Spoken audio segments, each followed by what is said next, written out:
Being able to view wildlife in its natural habitat is one of life's great thrills, but knowing where and when you'll have the best chance can be tricky. The Pinetop Regional Office of the Arizona Game and Fish Department has created a new field guide. It's called White Mountains Wildlife Trails, and it'll help you map out a fun trip and enjoy nature in eastern Arizona. The map was developed with a couple things in mind. We know that some people like to enjoy the outdoors by hiking and being up close to nature, yet other folks have some families and they would prefer to simply find some driving routes or driving loops to see wildlife from a vehicle. So the map is actually a combination of these two types of recreational activities. We've got over 20 different sites that are described in the map about where to go, what time is best to find wildlife.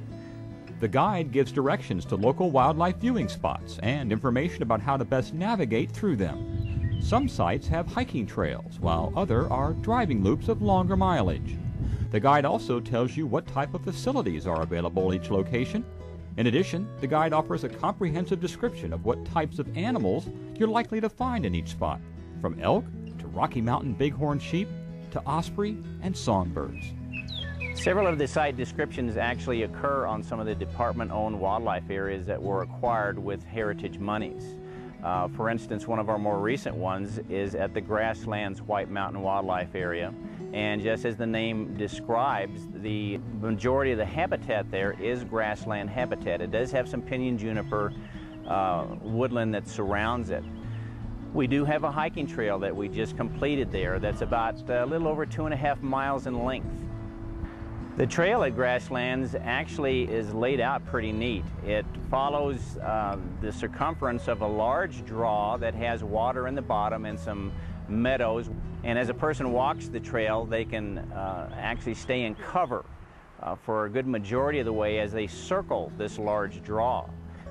The draw itself, because of the water availability in the bottom, will attract large mammals such as pronghorn antelope. It has elk, some mule deer. It also has a wide variety of grassland birds. So it's a pretty neat little setup and something that we're real proud of. The trail itself is not very difficult. It does go up through a saddle of a low hill, so the hiking difficulty is actually moderate.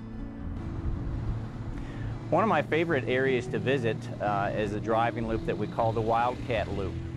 It travels a large length of the Black River Canyon drainage.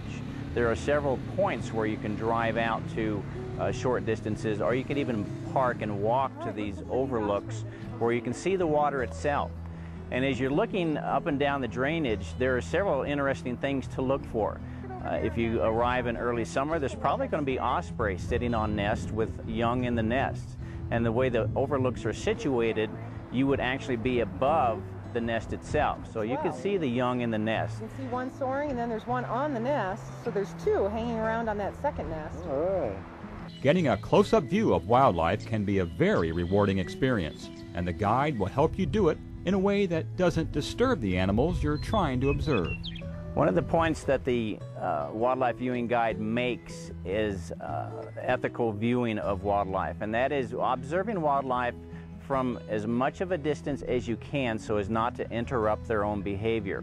Now, some of these places where you'll come to, you actually would need some optics to see wildlife better. Yeah. So a good pair of binoculars or even a spotting scope, a quality spotting scope, will help bring these animals up close to where you can actually see their behaviors. Most of that can't be done unless you're very, very close, and we don't want to get close because we don't want to disturb the animal's behavior.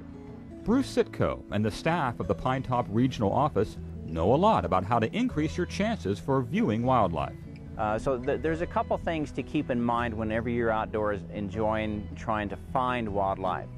First of all, you need to be out when the wildlife are most visible, when they're up and moving around, seeking food to eat or water to drink. Now, for large mammals, which the public seems to enjoy viewing quite a bit, those times are actually right at sunrise and they're right at sunset. Most animals don't move around very much in the middle of the day in the heat of the day. They like to get into cover where it's shady and kind of take it easy. The second tip that I could give to folks, if you don't do anything else in the woods, if you're taking hikes, you know, the best thing to do is to move slowly and move quietly. We've all had these things happen to us where we're kind of talking a little bit, we're making a little bit too much noise, moving a little bit too fast, and all of a sudden we turn the corner of a hill or come around a bend in the trail just in time to see an animal that just dives out of sight. And all we see is the flash of its rear end or wings as they flutter off. And if we had just been a little bit quieter, we could have come upon that animal a little bit easier and not spooked it off. So move slowly and move quietly. Really take time to stop and look around and check your surroundings out. The White Mountains Wildlife Trails map is available for free from any Arizona Game and Fish Department office.